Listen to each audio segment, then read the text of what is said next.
হয়ে গেছে হয়ে গেছে।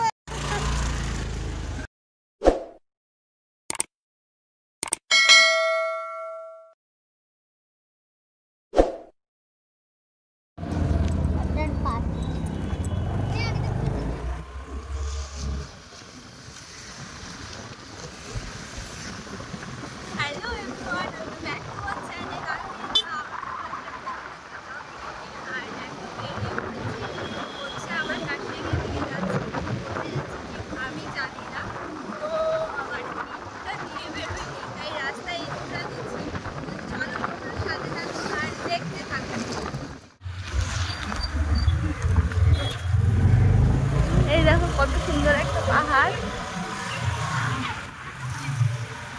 এগুলা কাছের বালু, এগুলা এখান থেকে নিয়ে যায়। তো আমি এই ব্লগটা অনেক দেরিতে আপলোড করছি, কারণ আমি ব্যস্ততার মাঝে কোনো ব্লগ ঠিক মতন আপলোড করতে পারছি না। এটা আমার 15 আগস্টের ব্লগ, তোমরা দেখে নিশ্চয়ই বুঝে গেছো। সবার কাছে আমি প্রথমত সরি চেয়ে নিচ্ছি। আর আমরা বেরিয়ে পড়েছি জাংপানা ওয়াটারফলসের দিকে। তো ওখানেই আজকের আমাদের লোকেশন, সেখানেই আমরা যাব আর কি। তো আমরা এর আগে 2 বছর আগে, এর আগে না, আমরা এখানে ঠিক দাঁড়িয়েছিলাম কোনো এক ব্যক্তির জন্য, ওয়েট করছিলাম। ঠিক এইবারও আমরা দুজনের জন্য ওয়েট করছি। সেটা হচ্ছে আমার একটা ভাই। তো তারা একটু আসতে লেট করেছে, সেই জন্য আমরা ওদের জন্য কমসে কম আধা ঘন্টা, বেশি না আধা ঘন্টা ওয়েট করেছি। তো চলো এবার আমরা বেরিয়ে পড়েছি আমাদের লোকেশনের দিকে। Just awesome. কিন্তু এখন আমি যেহেতু ভয়েস ওভারটা পরে দিচ্ছি, সেই জন্য আমার অনেকটা জানা হয়ে গেছে। যখন আমি রাস্তা দিয়ে যাচ্ছিলাম, আমরা তো গুগল সার্চ করে গিয়েছি, আর গুগলের ফটোগুলো অনেকটাই ভালো লাগে, আর মোবাইলের ফটো অনেকটাই ক্লিয়ার, ফিল্টার যাই হোক যত কিছু দেওয়ার থাকে আর কি, তাই মোবাইলে দেখতে অনেকটাই ভালো লাগে। কিন্তু কিছু কিছু জায়গা রয়েছে মোবাইলের মতন সেমই লাগে। তো জানি না, এটাতেও মনে হয় অনেকটাই ভালো লাগবে, মনে হয় কি পুরোপুরি একদম সেম ছিল জায়গাটা, দেখে একদম মনটা ভরে গেছে। আর পাহাড় সবারই ভালো লাগে। তো আমরা অর্ধেক চলে এসেছি, আমরা এখানে চলে এসেছি তিনধারিয়ার দিকে। তো এটা নতুন করেছে, আগে এই জায়গাটা ফাঁকাই ছিল, এই লেখাটা নতুন অ্যাড করেছে।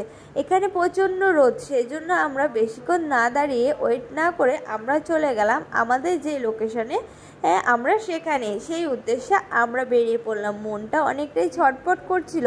আর নতুন জায়গায় যেতে ইন্টারেস্টটাই আলাদা থাকে। যেমন নতুন জামা কাপড়, নতুন কিছু পেলে আমরা খুশি হয়ে যাই, তেমন ঠিক নতুন জায়গায় গেলেও আমরা তেমনভাবেই খুশি হয়ে যাই। আর দেখো ওখানে কতটা রোদ ছিল, আর যতটা উপরে উঠছি আর তত কুয়াশা। আর পাহাড়ে কার কার আসতে ভালো লাগে অবশ্যই আমাকে কমেন্টে জানাতে ভুলো না। আর আমার এই ভিডিওটা পুরোটা দেখার রিকোয়েস্ট রইল।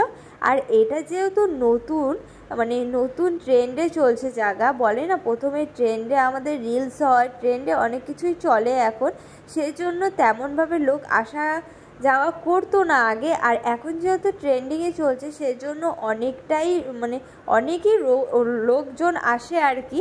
আর কোনো ওকেশন থাকলে অবভিয়াসলি তো আসবেই। কোন বলদের মতন কথা যে বলছি, আমার মাথায় কাজ করছে না। তো আমরা পাহাড় থেকে আবার 2 থেকে 3 কিলোমিটার নিচে নামছি। প্রচুর খাড়া ছিল রাস্তাটা, অনেক ভয়ে ভয়ে নামছিলাম, যেহেতু পাহাড়ের গাড়ি আলাদাই হয় আর আমাদের ছিল স্কুটি, সেই জন্য আমরা অনেকটাই ভয় পেয়ে গেছিলাম। চলো ভয় না পেয়ে জয় মা তারা, জয় মা কামাখ্যা বলে চলে যাই আমরা। তো অনেকটাই ঘুরতে আমাদের সেই সুন্দর জাংপানা ওয়াটারফলসের দিকে আমরা পৌঁছে গিয়েছি। আর হ্যাঁ, যদি কোনো ভুল ত্রুটি হয়ে থাকে অবশ্যই তোমরা একটু মানিয়ে গুছিয়ে নিও। জায়গাটা প্রচণ্ড খাতারনাক ছিল, ভয় পাচ্ছিলাম, তাই মোবাইলটা হালকা হাতটা প্রচণ্ড কাঁপছিল। 1000 years later. তো আমরা 2 ঘন্টা জার্নি করে যেটার উদ্দেশ্যে আমরা এখানে এসেছি, আমরা সেই চাংপানা ওয়াটারফলসে পৌঁছে গিয়েছি। কিন্তু এখানে সবাই স্নান করছিল, সেটা দেখে আমারও খুব ইন্টারেস্ট হচ্ছিল যে আমি যদি জামা কাপড় আনতে পারতাম তাহলে আমিও স্নান করতে পারতাম। কিন্তু নেক্সট টাইম অন্য একটা প্ল্যান নিয়ে ঠিক আসবো, যেহেতু ফার্স্ট টাইম সেজন্য আর তেমনভাবে প্ল্যান করে আসিনি। দেখো সবাই প্রচুর মজা করছে, এমনকি বুনু আর আমিও নামার চেষ্টা করছিলাম, অনেক বকাঝকা খেয়ে তারপর দেখি শেষমেশ একটু নামতে পারি নাকি। দেখো শেষমেশ প্যান্ট পুরো ভিজে গেছিলো, তবুও নিজের মনকে সান্ত্বনা দেওয়ার জন্য একটু তো ফটো হয়ই। আর জলটা না খুব ঠান্ডা ছিল, টকাইও অনেক জেদ করছিল, যেহেতু ও বাচ্চা, আমি তো আর বাচ্চা না। আমার মনটাকে আমি সান্ত্বনা দিয়ে রেখে দিয়েছি, মনে পাথর চাপা দিয়ে রেখে দিয়েছি যাকে বলে। আর দেখো টুকাই কীভাবে জলের মধ্যে ঝাপসি করছিল। তারপর ছেলের আবদার রাখতে ওকে একটু প্যান্ট জামা খুলে দিলাম, নে বাবা তুই তোর মতন শান্তিতে থাক, তাও একটু সুখে থাক, যেহেতু আমরা স্নান করতে পারিনি তুই যে মজাটা হারাস না। তো ওর জন্য, যে জানি বাচ্চা মানুষ একটু জেদ তো করবেই, সেই জন্য ওর জন্য আরেকটা সেট জামা নিয়ে এসেছিলাম। তো আমরা নেক্সট টাইম আবার বললাম তোমাদেরকে এখানে ছোট্টখাটো পিকনিক করতে আসবো। আশেপাশে সবাই কত সুন্দর করে পিকনিক করছে, তো আমরা তো স্নান করতে পারিনি। কি হয়েছে, ভগবান যে কেন আমাদের মেয়ে হয়ে জন্মেছে, আমরা মেয়েরা কোনো জায়গায় সফল হতে পারি না, কিন্তু ছেলেরা ঠিক তাদের ইচ্ছেগুলো টুকটুক করে পূরণ করে দেয়। দেখো মোটা, তারপরে দীপঙ্কর, ওরা কিন্তু কেউ স্নান করার উদ্দেশ্যে আসেনি, কিন্তু আমরা মনে মনে অনেক কষ্ট পেয়েছি।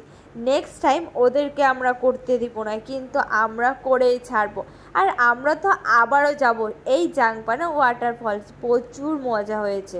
অল্প টাইম থেকেছি, কিন্তু ভিউজ ফটো দেখে আর ওয়েদার দেখে মন খুশ হয়ে গেছে। যতটা স্নান না করে আনন্দ করতে পেরেছি, তার থেকে ডবল আনন্দ করেছি স্নান না করে।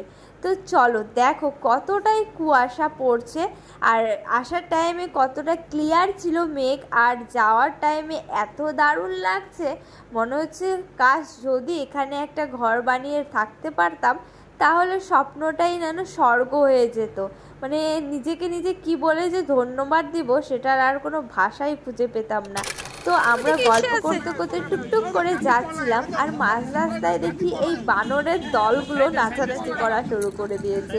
সেই নাচানাচি দেখে আমরাও আর নিজেদেরকে সামলাতে না পেরে আমরাও ওদের সাথে নাচানাচি করতে লাফিয়ে পড়লাম। তো এখানে প্রথমে তোমাদের দাদাভাই আর টুকাই গেল, তারপর আমরা বেশিক্ষণ ছিলাম না, যেহেতু টুকাইয়ের ফুল শার্ট নিয়ে আসিনি, সেজন্য আমরা অল্প টাইম নেচে গিয়ে মজা করে তারপর আমরা আমাদের বাড়ির লোকেশনের দিকে চলে গেলাম।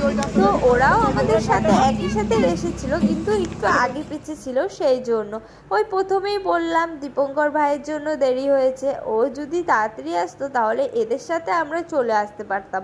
আর ওপরের দিকটা তো ভালোই ছিল, তারপর ওঠার ওই দিকটা রাস্তাটা একটু খারাপ ছিল, তোমরা যাওয়ার সময়ও দেখলে, সেরকম আসার সময়ও। তো আসার সময় তো কত মজা লাগে না আসতে, কখন পৌঁছাবো, কি করব, ওখানে গিয়ে কত ফটো তুলবো, কত রিলস করব, নানান ভাবনা চিন্তা। কিন্তু যাওয়ার টাইমে প্রচণ্ড মনটা খারাপ, কিন্তু বাড়ি তো যেতেই হবে। বাড়ির মতন আর শান্ত শিষ্ট স্বর্গ বলে কিছু নেই এই দুনিয়াতে, সেটা আমরা ভুলেই যাই যখন ঘুরতে যাই আর কি। তো বেশি কথা না বলে এখন চলে আসলাম আমরা খাওয়ার দিকে। তো ঘুরলে তো খালি হবে না, পেট বলেও তো একটা জিনিস রয়েছে, তাকেও তো কিছু খেতে দিতে হবে। যেমন গাড়ির তেল ভরলে যেমন আমরা চলতে পারবো না, তেমন ঠিক পেটে খাবার না দিলে আমরা চলতে পারবো না, মানে গাড়ি আমাদেরকে নিয়ে যেতে পারবে না আর আমরাও চলতে পারবো না, সেটাই। তারপরে একটু কিছু স্ন্যাক্স খেয়ে তারপরে আমরা আবার চলে গেলাম আমাদের বাড়ির উদ্দেশ্যে। যেই দেশ কি বলবো, আর এত গরম এত ঠান্ডা, মানে যেখানে আমরা বাস করি, কি দিয়ে যে তৈরি করেছি জায়গাটা, এতটাই গরম। আর যেখান থেকে আমরা ঘুরে আসলাম, মন শান্ত করার জায়গা যাকে বলে। আর বেশি বড় করছি না, কারণ তোমরা তো সব দেখে বুঝেই গেছো। ভিডিওটা এখানে এন্ড করছি। Bye bye, tata.